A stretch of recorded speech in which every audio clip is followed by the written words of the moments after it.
یعنی ظاہر ہے کہ ہو سکتا ہے امام جعفر صادق علیہ السلام تقیہ کے حالت میں یہ حدیث بیان کر رہے ہو اور امام باقر علیہ السلام جو ہے وہ غیر تقیہ کے حالت میں ہو، تو یہ سب چیزیں جو ہے علماء کی ذمہ داری ہے۔ آج انشاءاللہ امامت کے عنوان سے گفتگو کریں گے ہمارے معزز مہمان حجت الاسلام المسلمین عالی جناب مولانا شیخ زہیر احمد خان افتخاری صاحب قبلہ کے ساتھ امریکہ سے ہمارے ساتھ ہیں اور ہمیں جوائن کر چکے ہیں اور رابطہ بھی الحمدللہ قائم ہو چکا ہے۔ السلام علیکم ورحمۃ اللہ وبرکاتہ۔ وعلیکم السلام ورحمۃ اللہ وبرکاتہ۔ قبلہ خیریت سے انشاءاللہ، طبیعت مزاج بخیر ہیں؟ جی سب دعا ہے، آپ کا مزاج کیسا ہے؟ الحمدللہ الحمدللہ قبلہ سے دعا ہوں خدا انشاءاللہ آپ کی صحیح و کوشش کو قبول فرمائے اور مطلب اہل بیت کو اسی طریقے سے آپ جو ہے وہ آگے بڑھاتے رہیں انشاءاللہ۔ قبلہ محتاج دعا۔ میں قبلہ سب سے پہلے تو نہایت ہی آپ کے شکر گزار ہے کہ آپ تبلیغ کے مقدس فریضے پر بھی ہے اور ان قیمتی اوقات میں سے یہ وقت آپ نے ہمیں دیا اور خدمت کا موقع ہمیں فراہم فرمایا۔ آج قبلہ ہماری گفتگو چونکہ ٹائم مختصر ہے، گفتگو جو ہے وہ قبلہ عقیدہ امامت کے اوپر ہے اور آپ بہتر جانتے ہیں کہ مذہب شیعہ کا اساس ہے عقیدہ امامت۔ تو پہلا سوال قبلہ میرا یہی ہے کہ عقیدہ امامت کی کیا اہمیت ہے، اس پر اگر ایک وضاحت ہو جائے۔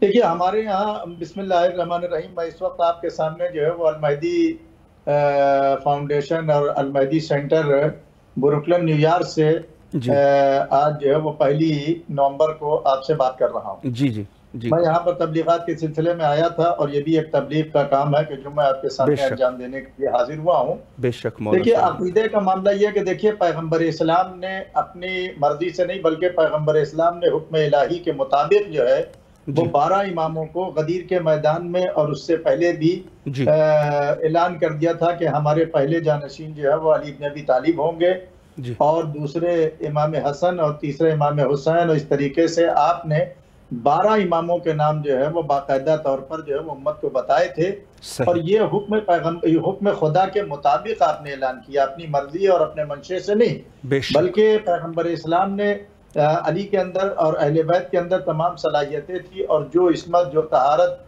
ہونا چاہیے تھے اور جو علم اور جو کمال ہونا چاہیے تھا وہ ان 12 اماموں کے اندر موجود ہے۔ بے شک۔ تو ہمارے یہاں جو ہے وہ اصول دین میں ہے کہ اصول دین میں ہمارے یہاں جو ہے وہ تقلید جائز نہیں ہے۔ جی ہمارے یہاں یہ حوزے میں پڑھایا بھی جاتا ہے کہ اصول دین بالدلیل لا بالتقلید۔ جی بالکل۔ اصول دین کو جو ہے وہ ہر مسلمان کو دلیل کے ذریعے سے جاننا اس کے اوپر واجب ہے۔ صحیح۔ فروع دین میں مسائل شریعہ میں اس کو تقلید کرنا پڑے گی۔ تو ہمارا عقیدہ اور ایمان یہ ہے کہ اگر جانشین پیغمبر جب نبوت کا سلسلہ ختم ہو گیا تو اب امامت کا سلسلہ اگر نہ ہوتا تو یہ قرآن کو اور دین کو اور احکام الہیہ کو اور دنیا کی دیگر چیزوں کے بارے میں کون ہم کو بتاتا، احکام الہیہ کو کون سمجھاتا، آیات کی صحیح تفسیر کون کرتا؟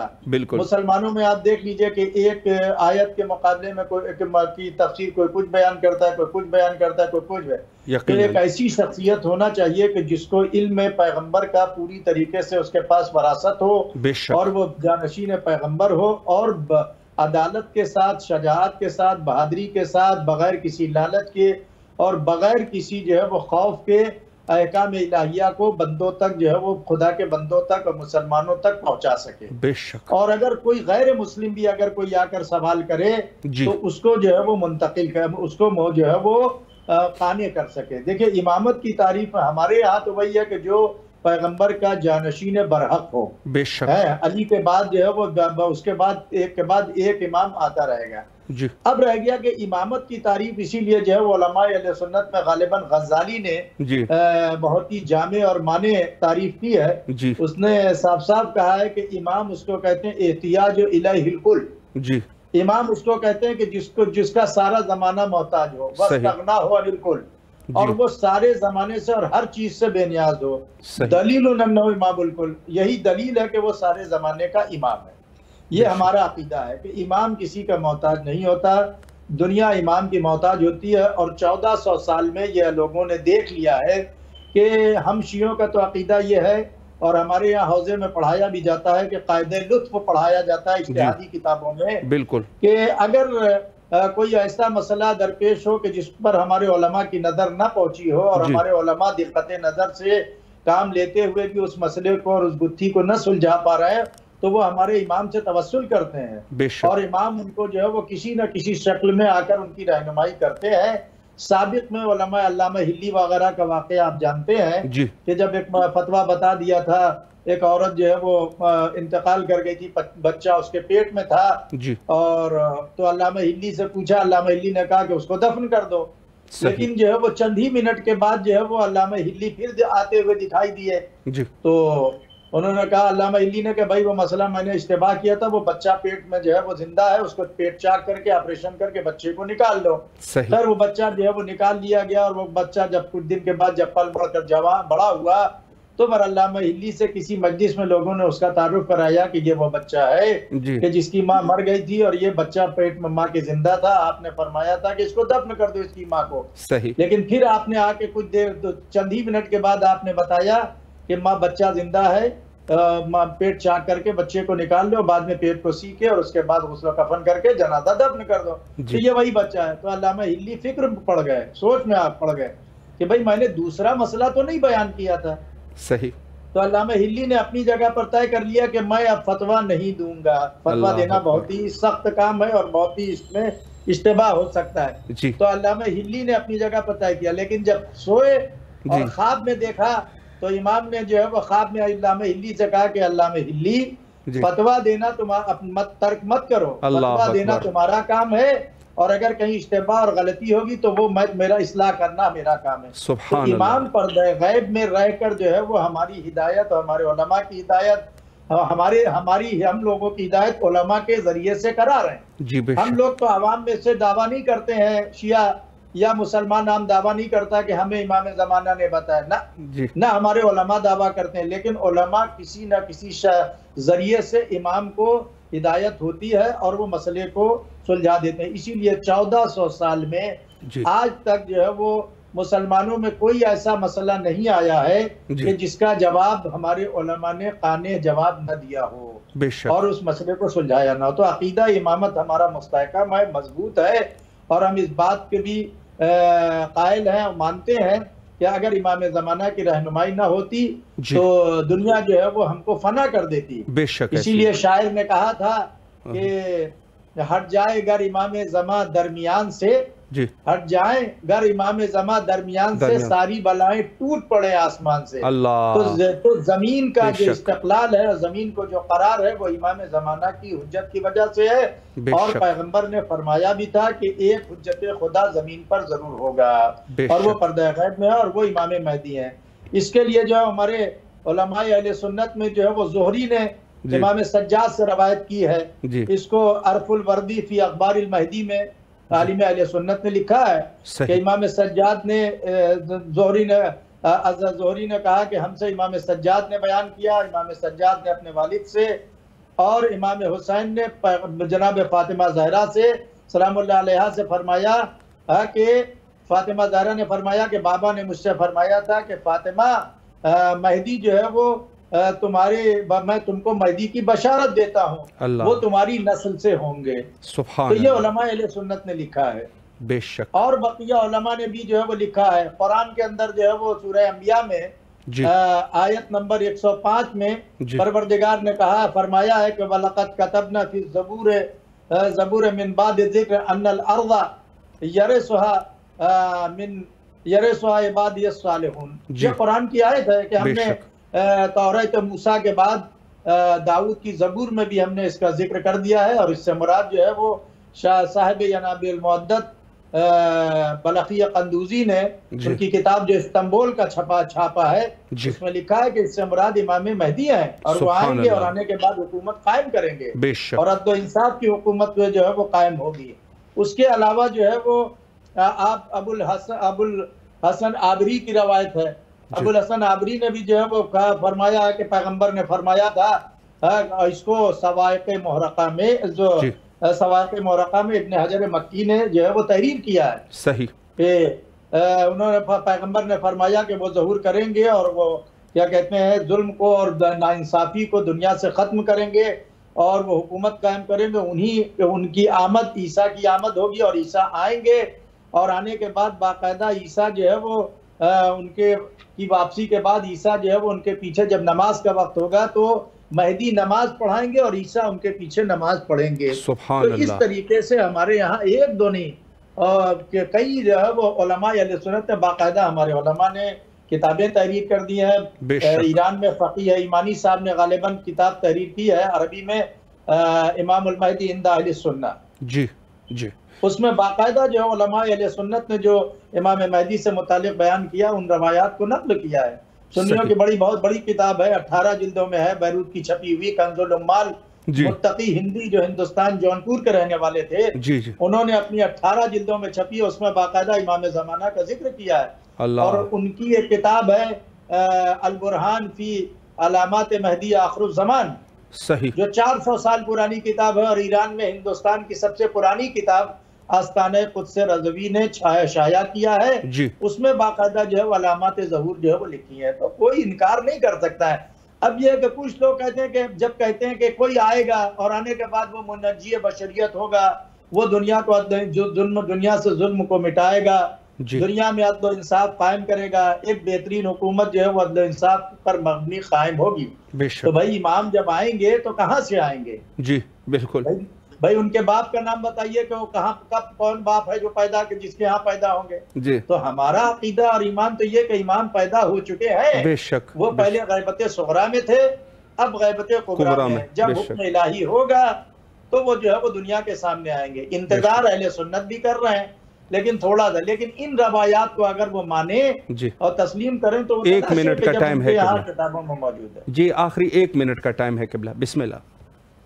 تو ہمارے یہاں ائمہ نے جو ہمارے یہاں 12 اماموں کے نام بنام بتا دیے گئے ہیں، اور اس کو علماء اہل سنت نے اپنی کتابوں میں لکھا. برادران اہل سنت کو اور برادران اسلامی کو باقاعدہ جو ہے وہ اپنی کتابوں کو پڑھنا چاہیے، بالکل کرنا چاہیے اور دیکھنا چاہیے. ضد اور ہٹ دھرمی سے کام نہیں چلتے ہیں. دیکھیں ہمیں تو مولا کائنات نے تو فرمایا تھا کہ خذ ما صفا و دع ما کذب، جو اچھی چیزیں تم کو ملے کہیں بھی ملے ان کو لے لو اور جو بری ہو ان کو چھوڑ دو. تو جب امام مہدی کے آنے کے آپ قائل ہیں، جب یہاں تک جو ہے وہ شیخ سلیمان بلخی قندوزی نے ینابع المعدت میں لکھا کہ من انکر خروج المہدی فقط کفر بما انزل علی محمد. اللہ اکبر. جس شخص نے جو ہے وہ کیا کہتے ہیں امام مہدی کے آنے کا انکار کیا، اس نے ان تمام چیزوں کا انکار کیا جو محمد عربی پر نازل ہوئی تھی. بے شک. اللہ آپ کے جی ٹائم تقریباً ختم ہو چکا ہے قبلہ.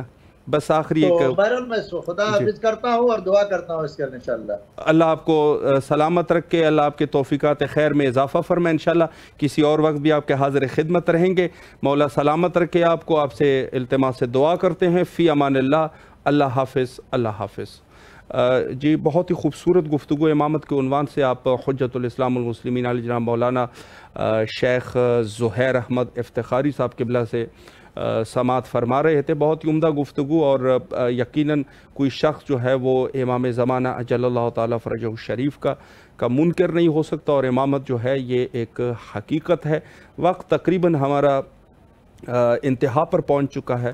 حجت خدا کے ظہور کے لیے کثرت سے دعا کیا کیجیے، چونکہ ظاہر ہے کہ اگر امام تشریف لائیں گے تو تب ہی تمام بشریت کے مشکلات اس وقت ہی حل ہو سکتے ہیں. بغیر حجت خدا کے ظہور کے کبھی بھی یہ مشکلات حل ہونے والے نہیں ہیں. امیدوار ہے کہ انشاءاللہ دعا فرمائیں گے تمام مومنین کے امام ظہور فرمائے، اور ہم بھی تمام مومنین کی نیابت میں یہاں بین الحرمین کربلا مقدسہ میں یہی دعا کرتے ہیں. اللہم عجل لولیک الفرج.